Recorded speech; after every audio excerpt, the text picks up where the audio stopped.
네, 오늘은 사도행전 8장 26절부터 31절 우리 한다인 자매님을 위해서 한 번 더 말씀드리겠습니다. 사도행전 8장 26절부터 31절까지 말씀 나누도록 하겠습니다. 사도행전 8장 26절부터 31절까지 말씀입니다. 우리 오늘 말씀 나누기 전에 저번 시간에 나누었던 말씀 잠깐 복습하고 오늘 말씀 나누도록 하겠습니다. 저번 시간에는 신앙인과 종교인이 어떻게 다른지에 대해서 말씀을 나누었습니다. 네, 베드로와 요한 그리고 사도들에 있는 신앙인과 그리고 시몬이라는 마술사 종교인과 어떻게 다른지를 말씀을 드렸습니다. 신앙인은 하나님의 나라를 추구한다라고 말씀을 드렸습니다. 그래서 예수 그리스도를 전하고 복음을 전하는 삶을 살아간다. 왜냐하면 예수님을 구주로 영접하는 자만이 하나님의 다스림을 받는 하나님의 나라에 살아갈 수 있기 때문입니다. 그들의 목적은 하나님의 나라가 이 땅 가운데 세워지는 것이 목적입니다. 근데 종교인은 자기의 나라를 이 땅 가운데 세우는 것이 목적입니다. 그래서 이들이 특징이 어떻다고 그랬죠? 세 가지를 말씀드렸습니다. 이들은 은혜를 모릅니다. 은혜라는 것을 잘 모릅니다. 그래서 성령을 돈으로 살려고 했습니다. 그리고 십자가의 도를 모릅니다. 그냥 십자가는 들어본 적 있습니다. 근데 십자가의 깊은 의미를 모른다는 겁니다. 내가 죽고 예수 그리스도만 살아가는 것이 십자가의 도인데 그렇지 않고 내가 주인 되어서 살아간다라고 말씀을 드렸습니다. 종교인들은. 그리고 마지막 종교인들은 어떤 특징이 있다고 말씀을 드렸나요? 종교인들은 은혜도 십자가의 은혜 도를 모르기 때문에 이들은 회개하지 않습니다. 회개하는 삶을 살아가지 않습니다. 회개가 뭐라 그랬죠? 입술로 그냥 잘못했습니다가 아니라 자기의 죄를 돌이키는 것, 그 자리를 떠나는 것, 내가 주인 되었던 자리에서 터닝, 하나님을 예수님을 주인으로 살아가는 삶으로 바꾸는 것이 바로 회개다라고 말씀을 드렸습니다. 종교인들은 입술로는 회개합니다, 잘못했습니다 하지만 실질적으로 주인을 바꾸지 않습니다. 회개하지 않는다라고 말씀을 드렸습니다. 여러분들은 종교인이십니까? 아니면 신앙인이십니까? 예, 종교인들이 많고 신앙인들이 적다라고 말씀을 드렸습니다. 자, 오늘은 그 한 영혼을 만나다 라는 제목으로 말씀 나누도록 하겠습니다. 제목을 한 번 더 말씀드리겠습니다. 정관사가 중요합니다. 그 한 영혼을 만나다 라는 제목으로 말씀을 드리겠습니다. 다음 시간에는 그 한 영혼을 살리다 라는 제목으로 또 말씀을 계속적으로 나누도록 하겠습니다. 제가 한국에서 교회를 다닐 때 그 한국에 있는 교회의 표가 전체 교회 표가 뭐였냐면 하나님의 교회, 사람의 교회였습니다. 그 교회의 표가 하나님의 교회, 사람의 교회였습니다. 저는 그 표가 마음에 들지 않았습니다. 교회에 들어가는 입구에 커다랗게 항상 쓰여 있었어요. 하나님의 교회, 사람의 교회. 저는 하나님의 교회는 마음에 드는데 뒤에 사람의 교회라는 그 표가 마음에 들지 않았습니다. 아니 교회가 하나님을 위한 교회지 어떻게 사람의 교회가 될 수 있나 라는 생각 때문이었습니다. 그렇게 제 나름대로 불만을 가지고 5년을 그 교회에 다녔습니다. 그러다가 어느 날 그 표를 보는데 성령께서 은혜를 주셨습니다. 이 뜻이구나 라는 생각이 들었습니다. 그 표가 그 순서가 이렇습니다. 하나님의 교회 그리고 사람의 교회. 그 순간 어떤 생각이 들었냐면 교회는 먼저 하나님을 위한 교회가 되어야 되는구나. 그러면 하나님을 위한 교회가 뭘까? 그것은 사람을 살리고 회복시키는 교회구나. 그 뜻이 바로 사람의 교회구나. 하나님의 교회는 사람을 살리고 회복시키는 교회이구나. 하나님을 위한 교회가 된다면 당연히 사람을 살리고 회복시키는 교회가 되는 거구나. 그래서 이 교회 표가 하나님의 교회, 사람의 교회구나. 사람을 살리는 교회가 바로 하나님의 교회가 되는구나 라는 것을 알게 된 겁니다. 물론 뭐 그렇게 지었는지 안 지었는지는 잘 모릅니다. 근데 제 나름대로 그걸 보고 은혜를 받았어요. 여러분 교회는 사람이 중요합니다. 다르게 말하면 영혼이 중요합니다. 더 적나라하게 얘기하면 한 영혼 한 영혼이 중요합니다. 어느 순간 교회에 사람들이 많이 모여들기 시작하면서 교회에 사람들이 중요하지 않게 되어버렸습니다.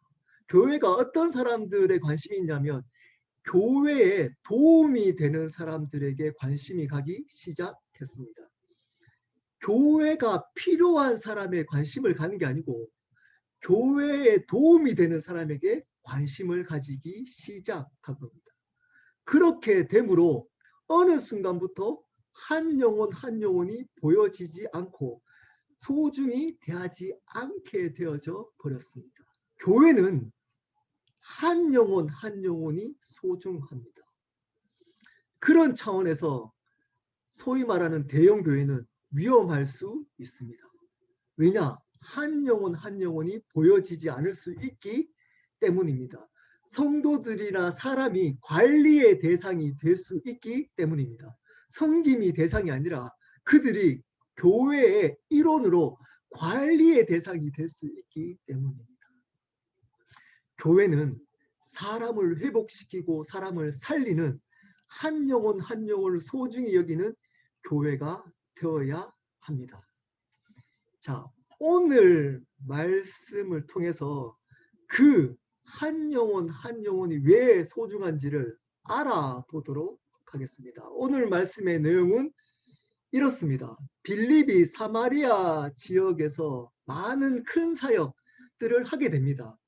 네, 시몬도 이제 빌립을 쫓아가게 되고 그렇게 된다면 시몬에게 많이 쫓아다녔던 사람들도 당연히 아마 빌립을 따랐을 겁니다. 그리고 빌립의 사역 하나님의 역사가 많아지므로 많은 사람들이 빌립을 따르고 전도를 하게 되었습니다. 자, 그러던 중에 주의 사자가 나타나서 빌립에게 그 사마리아 지역을 떠나서 가사라는 지역으로 내려가라고 말씀합니다.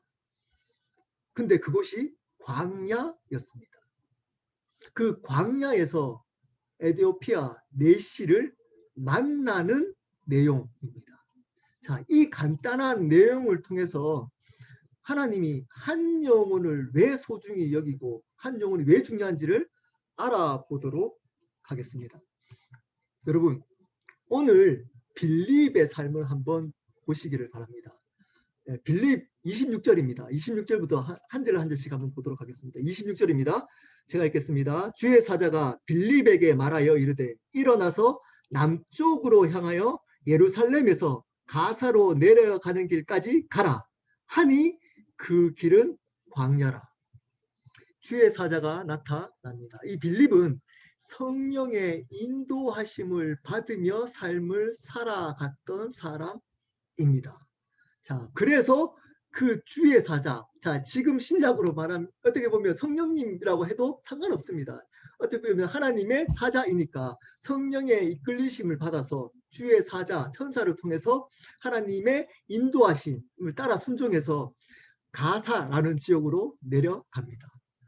사마리아를 떠나서 여러분, 여기를 자세히 한번 생각해 보십시오. 자, 사마리아에서는 하나님의 역사가 많이 일어났습니다. 빌립의 인지도가 높아졌습니다. 심지어 예루살렘 본부에서 그 핵심 인물인 베드로와 요한을 파송시키기까지 했습니다. 왜일까요? 거기에 많은 하나님의 역사가 일어났기 때문입니다. 쉽게 얘기 한자는 뭐죠? 한자는 어떤 일이 일어났다고요? 부흥이 일어난 겁니다. 많은 사람이 빌립을 주목했습니다. 그 많은 사람들이 오랫동안 다 쫓아다녔던 그 시몬이 빌립에게 꼬꾸라졌습니다. 빌립을 쫓아다니기 시작했습니다. 그러면 여러분 당연히 시몬을 따라다녔던 많은 사람들도 아마 빌립을 따랐을 겁니다. 그 인지도, 그 명성, 그 시몬이 사람들에게 존경도 받고 어떻게 보면 사람들한테 인지도가 높았던 사람이었는데 이제 시몬이 빌립을 따라가면서 바뀝니다. 인지도가 빌립으로 옮겨옵니다. 거기에 하나님의 역사가 많이 일어납니다. 그래서 빌립은 여러 곳에 돌아다니면서 저번 시간에 보면 복음을 전했다라고 이야기합니다. 한마디로 부흥이 일어난 겁니다. 빌립이 소위 말하면 목사 세계에서 뭐 목사끼리 얘기한다면 뜬 겁니다. 네, 목사로서 뜬 겁니다. 사역자로 뜨게 된 겁니다. 주목받고. 근데 갑자기 주의 사자가 나타나서 그곳을 떠나라고 합니다. 여러분, 저 같으면 이게 떠날까요? 지금 막 부흥이, 쉽게 얘기하겠습니다. 켈러 교회에 제가 이제 대면 예배 시작하니까 사람들이 매주마다 막 그런 일이 없을 겁니다. 네, 너무 기대하지 마십시오. 없을 겁니다.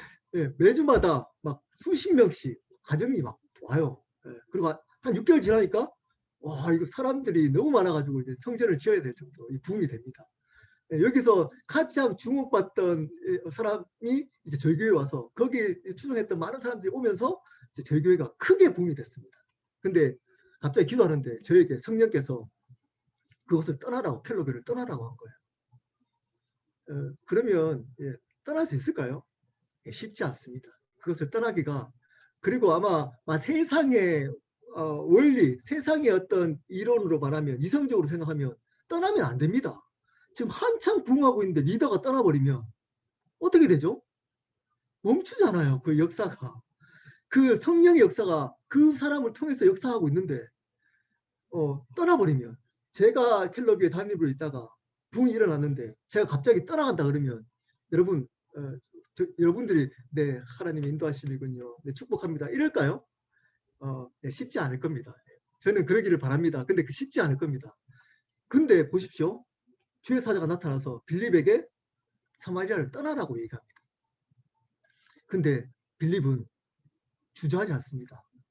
떠납니다. 만약에 세상의 논리로 말하면 떠나면 비효율적일 수 있습니다. 근데 떠납니다. 왜냐? 빌립은 자기의 생각, 세상의 논리보다 성령의 인도하심을 따라가는 삶을 살아갔기 때문입니다. 그리스도인은 이 삶을 살아가는 사람입니다. 세상의 논리를 따라가는 사람이 아닙니다. 아닙니다. 성령의 인도하심을 따라 살아가는 사람입니다. 그럴 때 우리가 생각하는 생각과 효율성과 다를 수 있습니다. 다를 수 있습니다. 성령의 인도하심.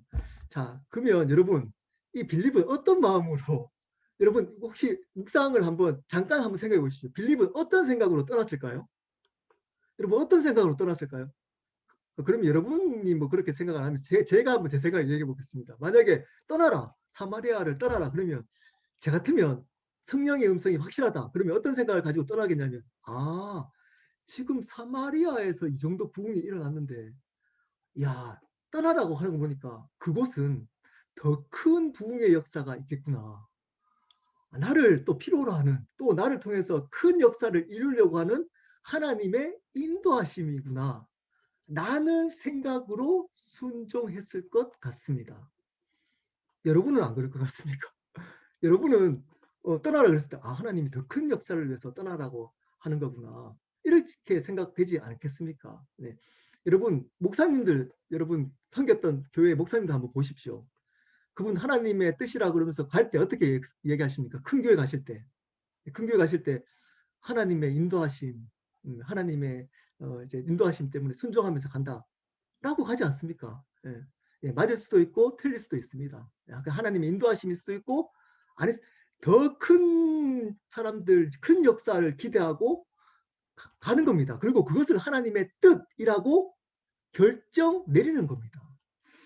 아마 빌립도 그런 생각을 가지고 하나님이 이제 더 큰 사마리아 땅보다 더 큰 이제 역사를 일으키려고 나를 그곳으로 이제 가사로 보내시는구나라고 생각을 했을 겁니다.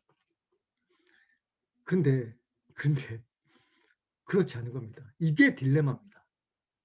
26절 한번 끝에 한번 보십시오. 제가 26절 다시 읽겠습니다. 주의 사자가 빌립에게 말하여 이르되 일어나서 남쪽으로 향하여 에루살렘에서 가사로 내려가는 길까지 가라. 끝에 중요한 얘기가 달립니다. 하니 그 길은 광야라. 갔더니 사람이 없는 여러분 광야 혹시 드라마에서 광야를 보셨습니까? 광야 사막 예, 사막을 거기에 사람이 있는가요? 하나님이 이제 구원의 역사를 일으키려면 누가 있어야 되죠? 사람이 있어야 되잖아요. 사람. 근데 사람이 없는 광야인 겁니다. 하나님의 인도하심을 따라가는데 자 에루살렘에서 남쪽으로 가사까지는 130km 정도입니다. 여러분 이 길이가 서울에서 대전까지의 길이입니다. 그때 당시에 대중교통도 없는 그 시대에 그걸로 가려면 광역길이랍니다. 그 가는 길이. 어땠을까요? 아마 죽을 맛이 정말 힘들었을 겁니다. 빌립이 그 130km를 가려면 서울에서 대전까지가 140km 정도 되니까 약 그 길이를 교통편이 없을 때 걸어서 광야길을 간 겁니다. 예, 가도 광야인 거예요. 광야 도착하니까 또 광야인 거예요. 여러분 분명히 빌립은 하나님이 뜻이 있겠구나 또 큰 역사를 이루겠구나 라는 기대감을 가지고 갔는데 광야인 겁니다. 이럴 수 있다는 겁니다. 여러분 여러분이 기대하는 것과 보다 좋다고 하나님의 뜻이라고 하면 큰일 납니다. 저 목사한테 한번 정리시켜 보겠습니다. 작은 교회에 있다가 큰 교회에 청빙이 와서 큰 교회 가는 게 하나님의 뜻이라고 결정 내리면 큰일 납니다. 그게 그게 내가 원하고 내가 좋게 보이는 것이 하나님 뜻이라고 결정 내리면 안 됩니다. 여러분 비즈니스 할 때 비즈니스가 잘 되는 것이 하나님의 뜻이라고 하면 큰일 난다는 겁니다. 비즈니스가 잘 되고 돈이 많아지고 그게 하나님 뜻이라고 결정 내리면 안 된다는 겁니다. 여러분 여러분이 생각하는 것보다 안 되는 것이 하나님의 뜻일 수 있다는 겁니다. 여러분이 생각했던 그 길이 아닐 수 있다는 겁니다. 그게 성령의 인도하심이라는 것들을 여러분 그럴 수 있다는 것을 반드시 알고 있어야 됩니다. 근데 여러분 신앙생활 한번 돌이켜 보십시오. 여러분들은 어떤 것을 하나님의 뜻이라고 말씀을 하고 있습니까? 여러분들이 제대로 성령님의 인도하심을 받으려고 결정을 하시면 하나님은 반드시 이 테스트를 통과시킵니다. 어떤 테스트일까요? 그분의 뜻대로 인도하는 겁니다. 여러분 뜻대로 인도하는 게 아니라 그분의 뜻대로 인도하는 겁니다. 베드로를 인도했듯이 이제는 베드로가 자기 뜻대로 아니고 하나님이 이제 붙들어서 인도하겠다라고 하잖아요. 똑같습니다. 여러분이 원하는 삶, 여러분이 원하는 길이 아니고 그분이 원하는 길로 인도하는 테스트를 반드시 통과하게 됩니다. 이 비즈니스 더 하면 돈 열심히 더 많이 벌고 더 잘 될 텐데 그 비즈니스를 내려놓으라고 할 수 있습니다. 여기서 있으면 사람들한테 인정받고 더 주목받을 수 있고 내가 사랑받을 수 있는데 그 사랑받는 자리에서 떠나라고 할 수 있습니다. 여기에 있으면 편안하게 내가 노후에도 쭉 잘 지낼 수 있는데 그 자리를 떠나라고 할 수 있습니다. 여러분이 원하는 여러분이 행복한 그 일을 내려놓으라고 할 수도 있습니다. 그 돈, 그 건강, 그 생각을 내려놓으라고 할 수 있다는 겁니다. 여러분 근데 여러분 한번 돌이켜 보십시오. 여러분 삶이나 주위에 있는 분들 하나님의 뜻 그랬을 때 어떻게 얘기하던가요? 예, 이렇게 기도했더니 하나님이 더 좋은 길로 인도하셨어. 혹시 이런 얘기만 듣고 계시지 않았습니까? 기도했더니 정말 이런 하나님이 더 역시 좋으신 분이야 하나님이. 여러분 맞습니다. 좋으신 분, 좋은 길로 인도하신 분 맞습니다. 근데 반드시 테스트를 통과할 때만 그 좋으신 분을 경험할 수 있는 겁니다. 이것 하나님의 뜻대로 순종하고 내가 원하지 않는 그곳에도 순종할 수 있는 믿음의 테스트를 통과한 사람에게만 하나님은 그 사람을 사용할 수 있습니다. 근데 내 머릿속에 내 생각에 딱 집어넣고 하나님의 뜻을 판단하는 종교인들이 많습니다. 하나님의 뜻 하지 않고 내가 주인 되어서 내 생각으로 하나님의 뜻을 가져와서 그것을 하나님의 뜻이라고 얘기하는 목사들 그리고 신앙인 종교인들이 있다는 겁니다. 조심하셔야 됩니다. 여러분, 그냥 좋든 싫든 하나님의 뜻, 성령의 인도하심, 그것은 내 뜻대로 안 되는 광야로 인도될 수 있다는 겁니다. 그것이 딜레마입니다. 신앙에. 여러분의 삶 속에 성령님의 인도하심을 받기로 결단한 순간 하나님은 이 테스트를 반드시 하실 겁니다. 반드시. 그때 여러분 순종하십시오. 그렇다면 오늘 제일 중요한 내용이 나옵니다. 왜 하나님은 빌립을 그 사마리아 지역에 부흥하고 있는 이 사마리아 지역을 떠나서 할 일 많은 그 사마리아 지역을 떠나서 광야, 그 가사 아무도 없는 그 광야로 인도했을까요? 선인장에게 전도해야 되나요? 거기 있는 선인장이 아니 사람도 없는 광야에. 그 이유가 그 다음 구절부터 나옵니다. 27절부터 읽겠습니다. 27절 제가 읽겠습니다. 일어나 가서 보니 에디오피아 사람 곧 에디오피아 여왕 간다게의 모든 국고를 맡은 관리인 네시가 예배하러 예루살렘에 왔다가 28절입니다. 돌아가는데 수레를 타고 선지자 이사야의 글을 읽더라. 27절입니다. 재미있는 표현 하나가 나옵니다. 재미있는 표현, 넘어가기 쉬운 표현입니다. 보십시오. 27절에 일어나 가서 보니 이 표현입니다. 그러면 어떻게 했었다고요? 이 지금 빌립이 누워 있거나 앉아 있었다는 겁니다. 서 있지 않고. 왜 그랬을까요? 지쳤을 겁니다. 제가 또 이것도 상상해 봤습니다. 제가 이 구절을 묵상하면서. 빌립은 야 분명히 하나님의 큰 역사 때문에 하나님 가라 그랬구나. 그래서 힘든 광야길을 갔는데 또 갔더니 광야인 겁니다. 여전히 광야. 힘이 쭉 빠진 거예요. 기대하며 갔는데 아니 둘러봐도 선인장 모래밖에 없는 거예요. 전도할 사람이 있어야지 전도하지. 아니 이런 광야에 하나님. 그래서 속으로 생각합니다. 내가 잘못 들었나? 주의 사자 하나님의 음성을 잘못 들은 거 아닌가? 내가 너무 흥분했나? 아니 그냥 그 사마리아에 있었으면 더 큰 하나님의 역사의 통로가 됐을 텐데 아니 내가 이 사막에 오려고 아무도 없는 하나님의 인도하심을 받은 건가? 내가 너무 잘못 들은 거 아닌가? 라고 고민하다가 힘이 빠졌어요. 지쳤어요. 그래서 누워 있거나 앉아 있었던 겁니다. 그러다가 둘러보니까 누가 보이죠? 그곳을 지나가는 에티오피아 사람 네시, 국고를 맡은 네시를 보게 된 겁니다. 그 자세히 그리고 벌떡 일어납니다. 사람이 나타났네. 그리고 그 사람을 봅니다. 일어나가지고 이제 앉았거나 누워있을 그 몸을 일으켜가지고 그 사람을 주목해 봅니다. 주목해 봤더니 그 사람이 선지자 이사야 글을 읽고 있었던 겁니다. 그리고 29절입니다. 29절 성령이 빌립더러 이르시되 이 수레로 가까이 나아가라 하시거늘. 성령님이 다시 나타납니다. 성령님이.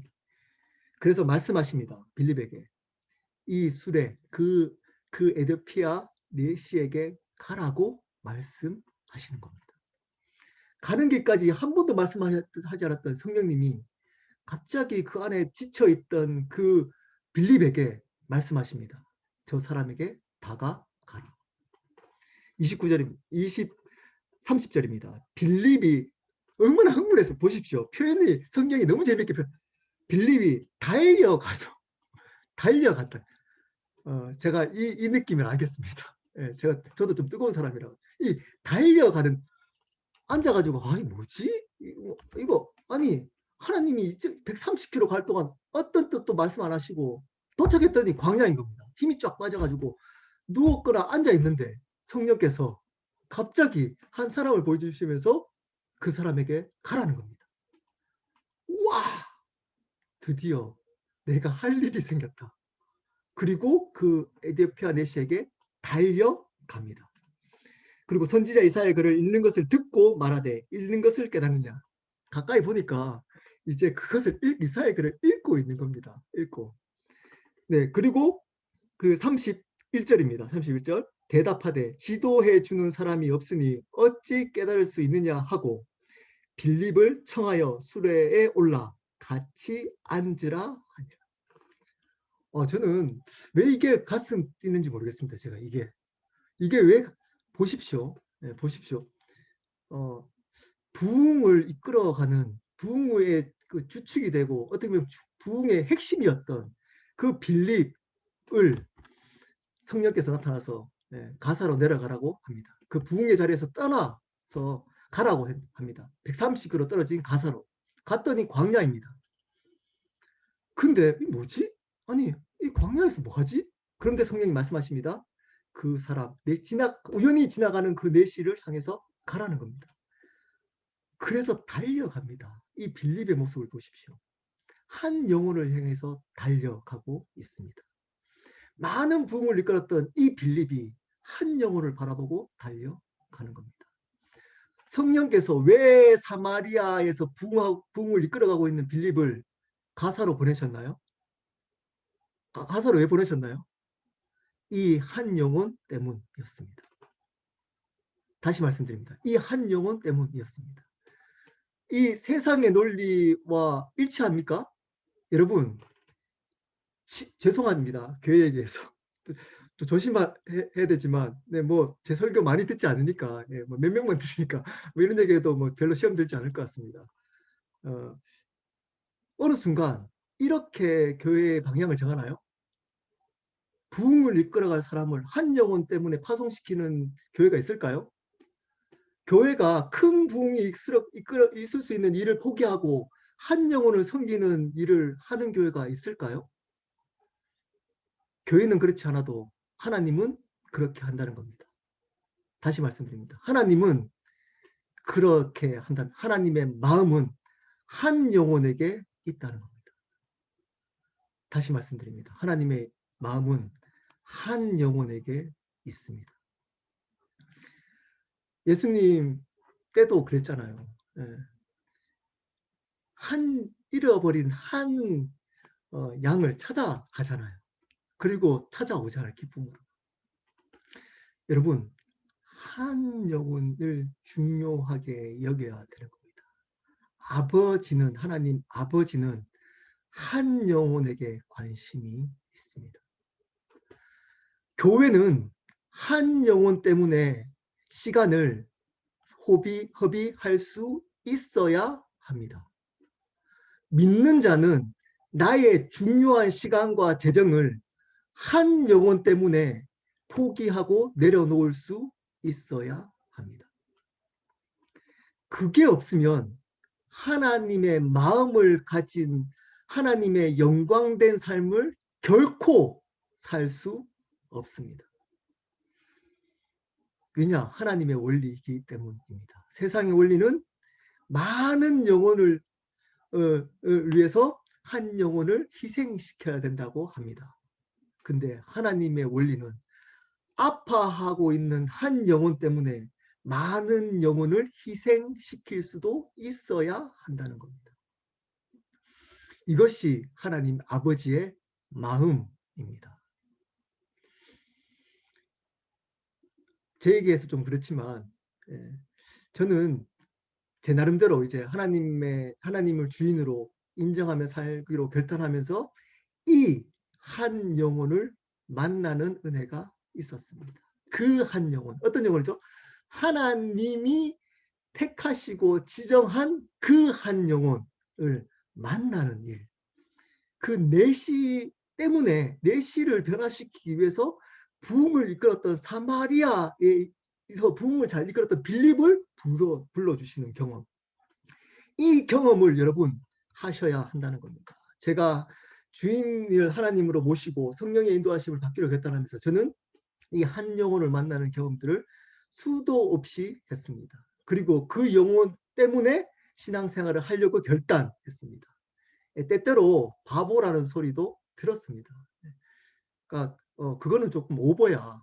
그거는 제가 저번에 말씀드렸지만 6년 동안 제가 물론 이제 결론은 네, 저를 힘들게 하고 한국으로 저의 돈을 떼먹고 한국으로 도망갔습니다. 6년을 그 한 영혼 때문에 1년 가까이를 이제 월급도 받지 않고 제대로 된 월급도 받지 않고 그 영혼 섬긴다고 제가 그 일을 했었습니다. 주위에서 다 바보라 그랬어요.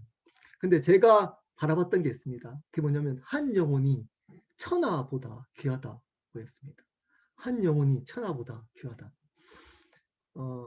저는 잘 어떻게 보면 서울에서 제 나름대로 대학 졸업하고 제 동기들은 다 이제 서울에서 직장 구할 때 한 영혼을 때문에 대구에 다시 내려갔습니다. 그 영혼이 저희 어머니였습니다.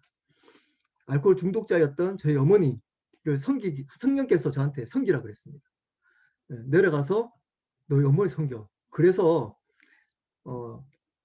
서울에 있는 직장, 소위 말하는 거기 포기하고 다시 고향으로 내려갔습니다. 다 반대했어요. 어머니를 섬기고 복음을 전했습니다. 계속적으로.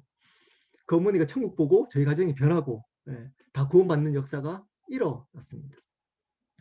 제가 이제 어떻게 보면 아니 직장 생활도 하지 않고 남자가 결혼하려면 돈도 열심히 벌고 이렇게 준비가 돼 있어야 되잖아요. 직장도 번지르한 직장도 있어야 되고 그거 하지 말라는 거 아닙니다. 그렇게 준비해야 됩니다.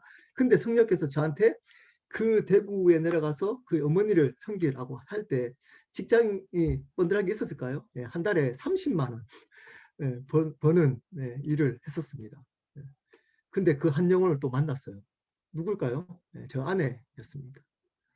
자매들이 뭐 여러분이 어떻게 생각할지 모르겠지만 제가 그때 당시에 뻔질하게 생겼거든요. 지금도 고생 안 하게 보이잖아요.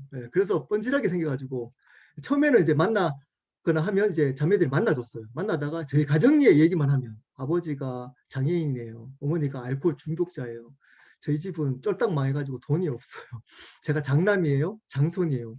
이 말 하는 순간부터 자매들이 고개를 돌립니다. 약간 산만해지기 제 눈을 안 보고 약간 이렇게 고개를 왔다.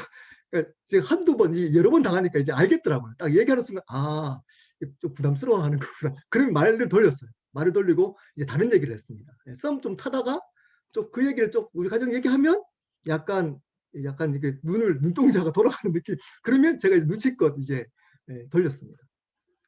근데 대구에 와서 한 영혼을 만났어요.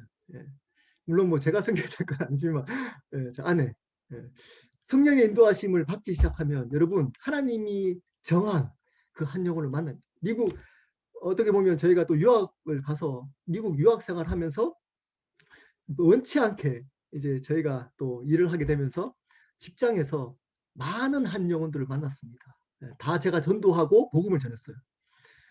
우울증이 있었던 거기 있던 매니저 아주머니, 뭐 손에 그 딸한테 물린 자국들이 수두룩했던 그 아주머니, 그 아주머니의 복음을 전했더니 그 자리에서 무릎 꿇고 복음을 받아들여서 그 다음 날부터 변하기 시작했어요. 이 아주머니가 흑인들한테 맨날 욕했던 그 아주머니가 맨날 담배 피고 하루에 담배 세 갑씩 폈던 그 아주머니가 담배를 끊고 그리고 흑인들 보면서 예수 믿으라고 인사가 한국말로 욕이었거든요. 웃으면서 막 욕을 해요. 한국말로.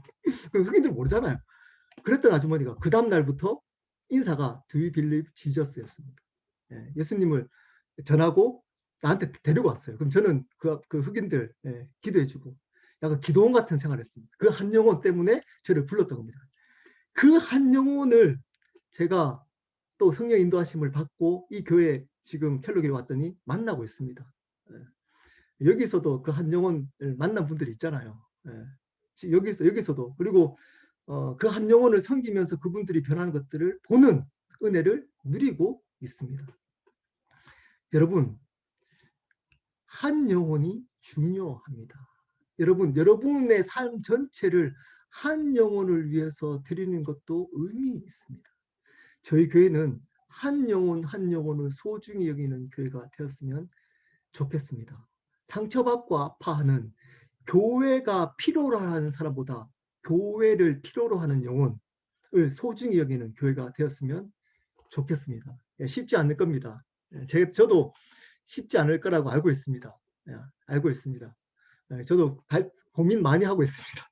제 수준이 그런 수준이 아니기 때문에 고민 많이 하고 있습니다. 함께 도와서 한 영혼 한 영혼을 살리는 교회 삶을 살아갔으면 좋겠습니다. 말씀을 마무리하도록 하겠습니다. 여러분, 교회는 일보다 사람이 더 소중합니다. 교회는 일보다 사람이 더 소중합니다. 사람을 살리고 회복시키는 것을 하는 일을 해야 하는 겁니다. 그 일을 통해서 사람을 살리고 사람을 회복시키는 일을 해야 하는 겁니다. 교회는 예수 그리스도가 주인 되심을 바르게 드러날 때 반드시 따라오는 게 있습니다. 그게 뭘까요? 한 영혼 한 영혼이 살아나고 회복되는 겁니다. 한 영혼 한 영혼이 소중히 여김을 받게 되는 겁니다. 왜 그럴까요? 오늘 말씀에 나와 있잖아요. 성령께서 지금 이루고 있잖아요. 사마리아의 땅에 부흥하고 있는 그 부흥의 주역을 이끌어서 한 영혼 때문에 광야로 인도하고 있잖아요. 예수님이 한 영혼 한 영혼을 섬기는 삶을 살아오셨습니다. 그 영혼, 그 한 영혼이 여러분이었잖아요. 그렇지 않습니까? 그 한 영혼이 여러분이었습니다. 하나님이 한 영혼 한 영혼이었던 여러분 한 사람을 소중히 여기지 않았으면 여러분은 이 자리에 없었을 겁니다. 한 영혼을 소중히 여기는 그 예수 그리스도 하나님 아버지의 마음이 있었기 때문에 여러분이 이 자리에 있는 겁니다. 그 마음을 가졌던 한 사람 때문에, 그 마음이 있었던 사람 때문에 여러분들이 이 자리에 있게 된 겁니다. 그러므로 우리도 한 영혼, 아파하는 한 영혼 한 영혼을 귀하게 여기는 교회가 되었으면 좋겠습니다. 그 삶을 살아가는 삶이 되었으면 좋겠습니다.